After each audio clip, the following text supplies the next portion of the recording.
Yo, what's going on, YouTube? And welcome back to the new and improved Goal Line Hockey. It's your boy, Kevin Forte, and we are taking a look today at the attendance records for the 2021-22 NHL season.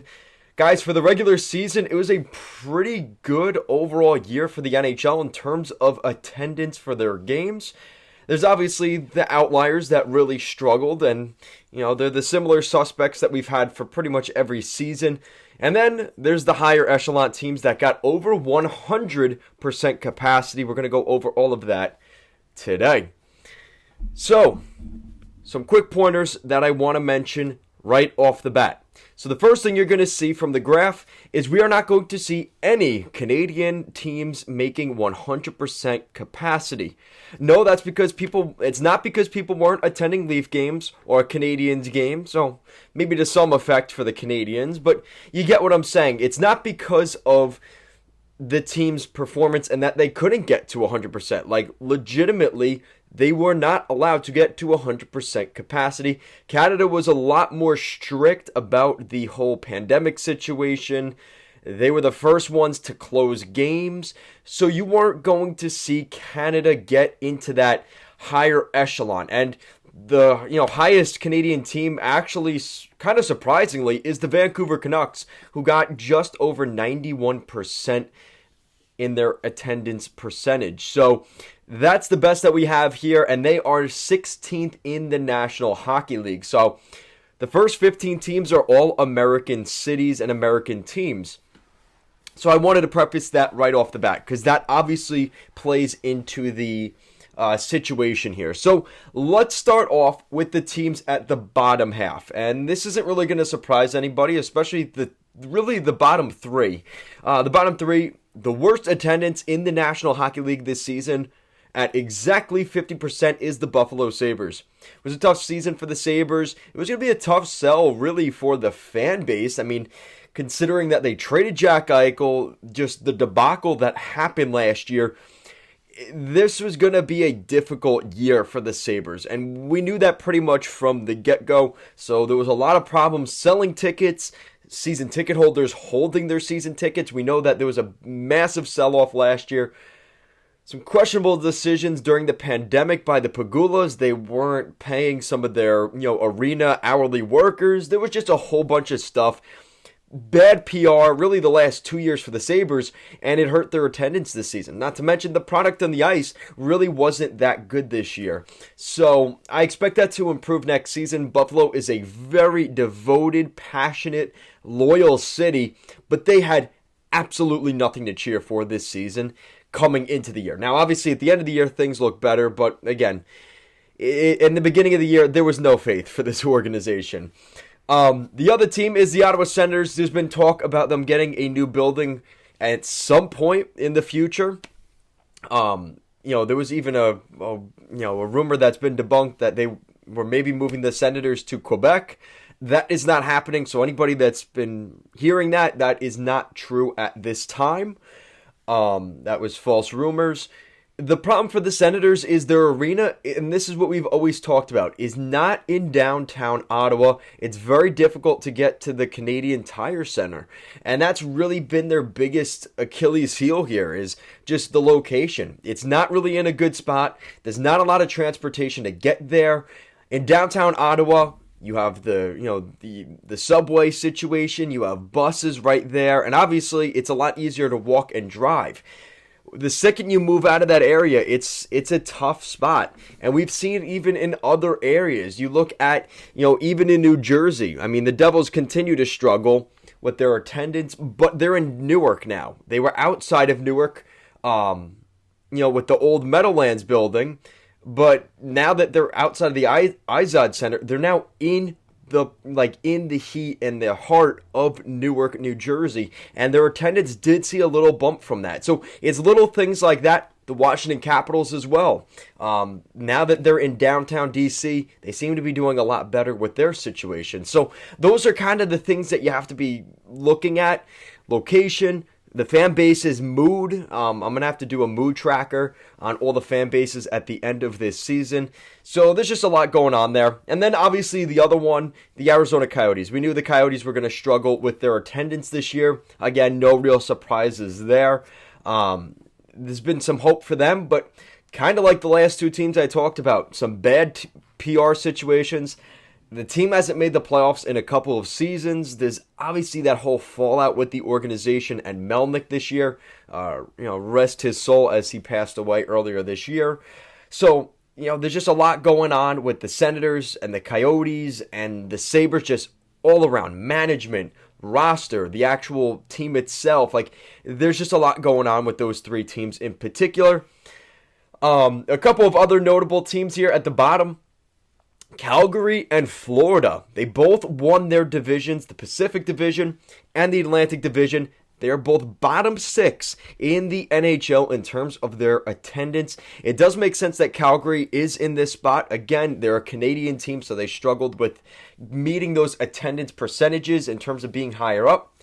But for Florida, really no excuses. This is an organization that's always had problems with their attendance. I know they're trying very, very hard to grow the sport of hockey in Florida. But this has been a continual struggle for this franchise ever since they came in. And we're seeing that even when they are as good as they are, they won the President's Trophy, for God's sake, and they're still sixth in the National Hockey League in terms of their attendance. It's mind-boggling. It really is. It's crazy to think that's where they're at. A couple of California cities here. San Jose, fourth worst attendance in the league. Anaheim, seventh worst attendance in the league. And ninth worst attendance in the league is the Los Angeles Kings. So all three of the California teams, again, similar to Canada, they were very strict with their capacity situation, and they were one of the last states to really kind of get rid of those really tough capacity situations. So again, that is pretty evident here with their attendance record this year. Montreal, we know that they are a headache. And the NHL probably took a pretty big hit from Montreal not having 100% capacity this year.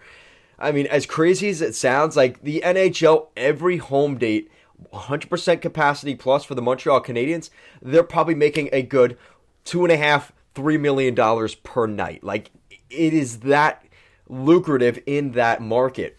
But the problem is, again, Quebec and Canada, specifically Quebec, has been extremely, extremely strict with their regulations, even to the point where at the All-Star game, Gary Bettman was kind of saying, listen, if we're going to hold the draft in Montreal, they have to lighten up those restrictions, and we have to have 100% capacity for the NHL draft this summer. I don't think that's necessarily going to be an issue at this point, but that was something that was talked about. So again, Montreal in the bottom half there.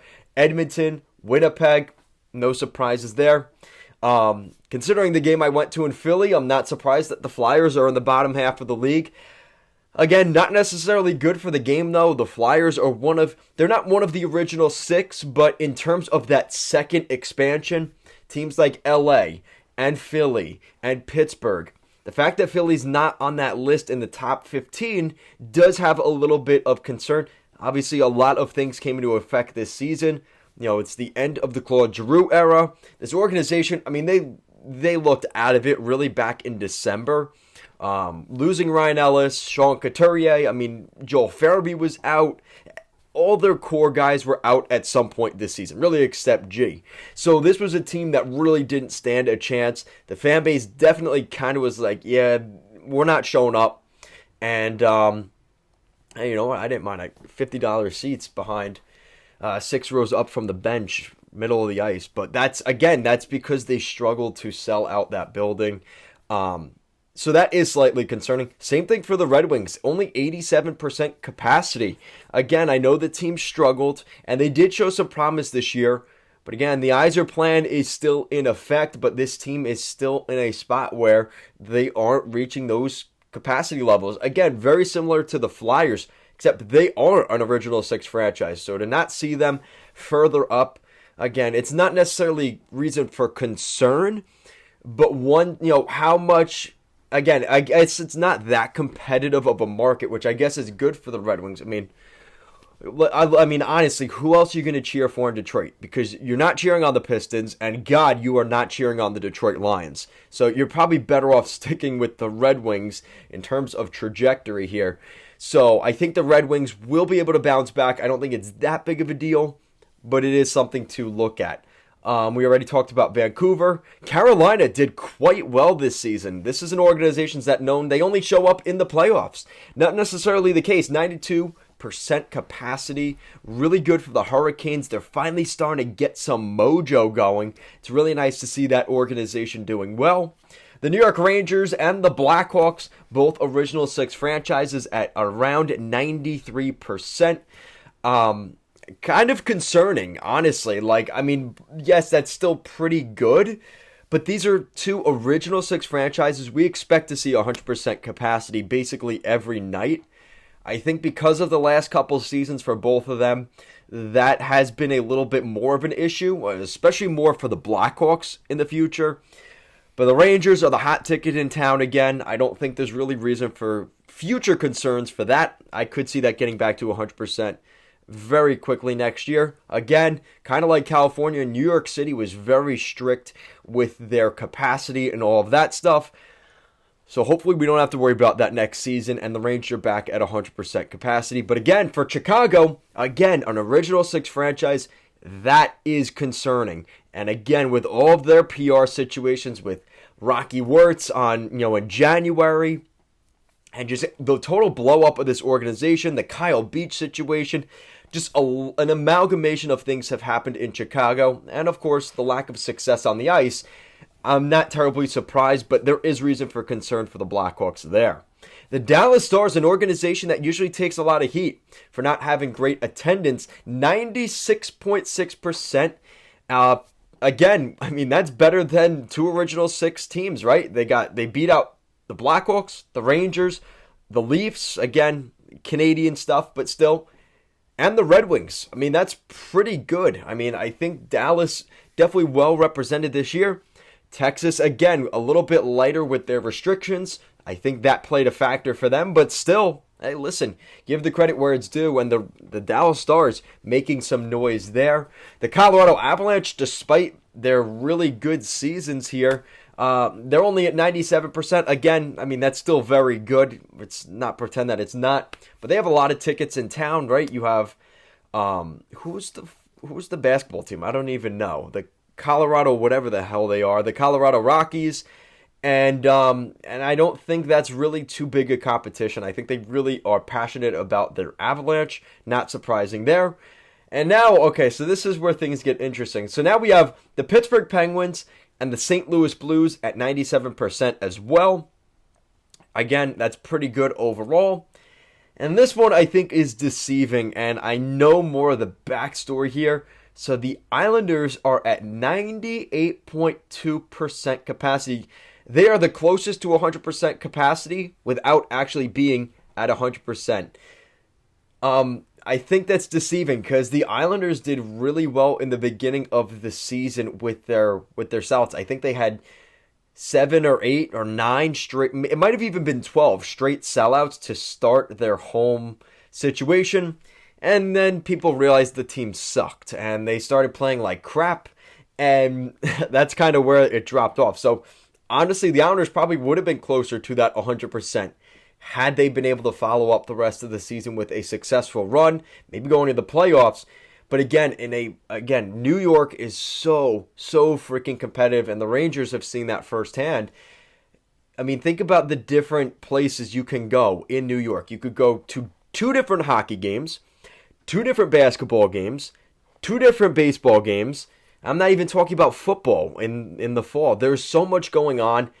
And unfortunately, again, if you are not the top ticket, it is difficult to compete in that market.